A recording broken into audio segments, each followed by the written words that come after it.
Orang yang hidup dia dalam keadaan kosong ni, hampa dan tidak ada artinya. Gitu nampak orang yang tak beriman tu. Serta memandang dirinya tidak lebih dari lain-lain haiwan. Maka dengan mudah tumbuh perasaan sombong dan juga takabur. Tu.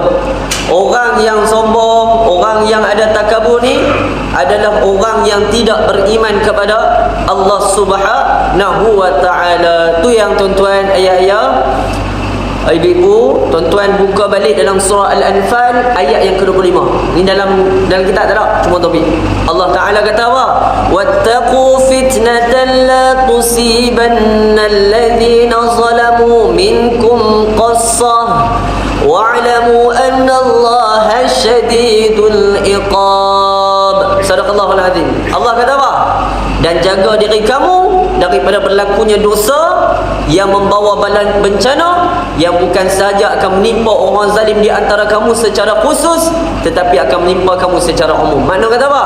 Orang yang sombong, orang yang takabur ni adalah orang-orang yang dalam keadaan dia tidak menjaga diri dia daripada apa?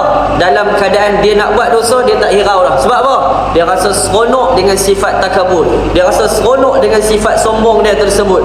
Dan kata ngarang kita, orang yang tidak ada nilai keimanan dalam diri dia, bukan sahaja sombong, bukan sahaja takabur, bahkan dia bertindak sekehendak hatinya. Wa'iyyazubillah min dzalik. Maksud sekehendak hati ni apa?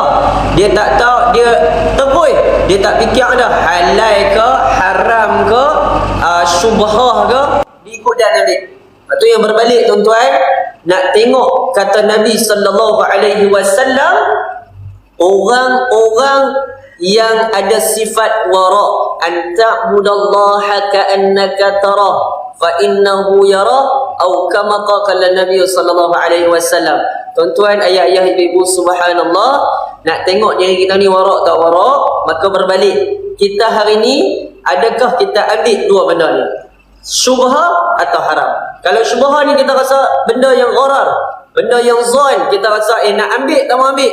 Kalau kita tinggalkan itu lebih baik. Sebahagian ulama menyatakan, sebab apa?